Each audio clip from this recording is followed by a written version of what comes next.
How do we get out? I think you have to find an intermediary, first of all, someone who is not part of the problem. My personal preference, if I were advising the president, is to call Prime Minister Modi in India. Now you can say, well, he was just in Israel. Well, that's fine. He has good relations with Israel. That's not a bad thing. He also has good relations with Iran. He's never been an enemy of the Iranian people. Neither are the Shiite Iranians his enemy. He knows that. And he has reasonable relations with the Chinese. They have their differences up in the mountains, in the Himalayas, the Hindu Kush, and that is a legacy of British colonialism. But my point is that he's historically leading a neutral state, and a neutral state that is growing in stature, in power, in influence and importance. We should recognize that and welcome it, not treat it as a problem. And I think if President Trump talked to him and said, look, we need to end this. And somebody will say, well, why do you need to end it? Because if we don't, we're going to hit $300 per barrel of oil. We're going to watch 60 to 80% of the stock value crash. People are going to lose trillions in wealth. It will be a disaster. And it's not something we'll recover from. We've already seen that the Israelis hit a refinery on the outskirts of Tehran. And what did Iran do? They destroyed the refinery and its supporting infrastructure in Haifa. How does this help us? How does this help anybody? The damage that's being done is going to be semi-permanent. And by that, I mean it's going to take years to recover from this. The Qatari government has said we're shutting down. We can't store anymore. We can't drill anymore. We can't refine anymore. I mean, this is a catastrophe. We look at this and say, well, only 3% of our oil comes from the Gulf. Well, I got news for you. 50% of it goes to India. 50% goes to China. 70+% goes to Japan. Mid 60% or so, 64, 65% goes to South Korea. Now, did we call the president or the prime minister of Japan? Did we call the president of Korea and say, by the way, we're considering a war against Iran, action against the Iranians? And we want to know what you think the impact will be on your country because you are friends of ours. You are our allies. Did we do that? I don't think so. I think we are acting like the biggest bully in the schoolyard. The hell with everybody else. This is what I want. And I'm going to pound your face into the dust. I mean, we've all seen those people. They exist. I grew up with some of them, had the crap kicked out of me once or twice at recess. I know exactly what that is. Well, you can't do that in international relations for very long before people gang up against you.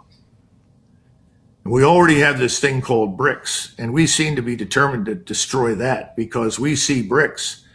And right now it has, 10 members, something like that, and there are 50, 60 standing in line ready to join. We don't like it because they're looking at potentially gold-backed currency. What a novel idea. And if it's not gold, it'll be gold plus, maybe platinum, silver, who knows, other precious metals. And we're saying, well, this is a threat to us. It's a threat to our petrodollar. Tucker, we're killing the petrodollar right now in the Gulf. This is going to end this very lucrative cycle where we buy oil, they take the dollars that they get from us and they reinvest it in our country in a place called the bond market. Not anymore. And that's one of the engines that drives our economy. We've thrown all caution to the wind. Think of any number of worst case scenarios and they are on the horizon. President Trump is still president of the United States, not president of Israel. And he has to think about the consequences here at home for us, for the average man, not for the billionaire class, the Epstein class, for the rest of us. I don't see that we're thinking this through. And I don't just blame him because he's had wholehearted support from everybody on the Hill. Don't believe any of those Democrats from Chuck Schumer to Slotkin, any number of them. Oh, I was always against it. Really? Well, you sure as hell aren't on record, and things are getting very bad.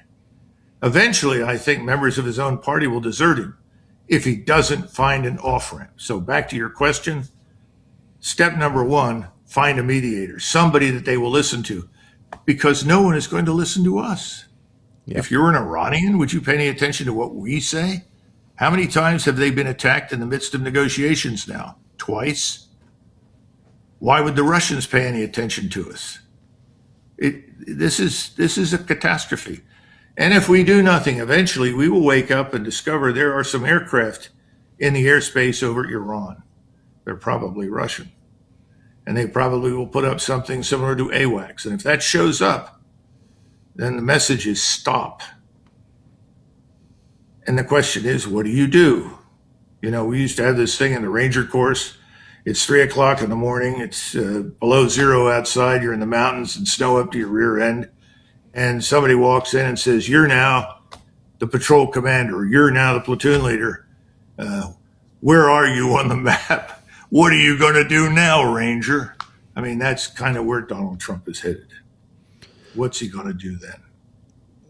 I mean, clearly the wise course at this point, since it doesn't appear to be a way to open the straits using the U.S. military, is to try and decelerate to find that mediator. But the hitch, or one of them, is Israel. I mean, if Iran remains intact with a functioning government that is a direct descendant of the previous government that we tried to overthrow, we wound up killing the wife and the child of the current Ayatollah, apparently. That government will acquire nuclear weapons. Why wouldn't they? And will dedicate itself even more resolutely to the destruction of Israel. So if you're, I think, why wouldn't they? And they've said they will. So if you're Israel, you cannot allow that. You can't have a ceasefire and leave this government intact.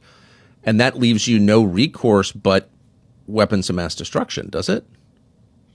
Well, it could. There is also the other possibility, and that is that, as the Pakistani government has said, they will provide a nuclear weapon to the Iranians. Now, the Pakistanis have always had a very close relationship with the Turks. And that's one of the reasons that Erdogan, who's the ultimate fence sitter, never quite aligns with anybody. And it's worked well for him, by the way. Yes, smart. I don't think he can do that much longer. Has always said, we're not afraid of you, because the Pakistanis have made it clear they will have a nuclear weapon if they need it. In fact, the exact conversation was held back under the Obama administration. And I think it was the Deputy Secretary of State who was there, and he said, what do you do if Iran gets a nuclear weapon? And he asked the Chief of Staff of the Turkish Armed Forces, and he said, well, that's not a problem. He said, why not? Because Pakistan has said they'll provide us with a nuclear weapon if that happens. Yes. This is your logic. Saudi Arabia as well. Yeah, and this is your logic playing out, exactly what you described. So you really want to stop this train now that's headed down the side of a mountain and doesn't seem to have any brakes. So you've got to go to someone who can stand in there. Now you've got to tell this man, what are you prepared to do? You know, are you prepared to cease fire immediately? Which is not difficult to do, because we're talking about air and naval forces. If you had 800,000 men under arms on the ground in a massive army, that stopping everything is very difficult. But air and naval forces can immediately disengage, pull back. Yep. That can be done. Are you willing to do that? And if you are willing to do that, what should I ask the Iranians to do? You know, the first step is to get this fighting to stop, because of exactly what we're discussing. It's going to run out of control.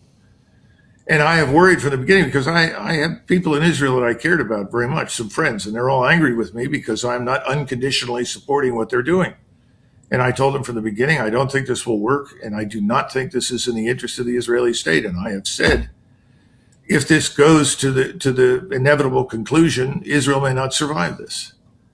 And I think the hatred, the hostility that is growing in the region, not just against us, but especially against Israel, is just earth-shattering.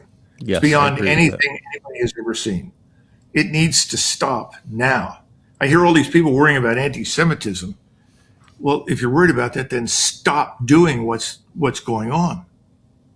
That's the quickest and easiest way to try and bring this under control. No, their thinking is, if we kill everybody that doesn't like us, we'll be fine. Yeah, that attitude doesn't have a good track record. That's self-defeating. Library of everything we've done, and we hope you will.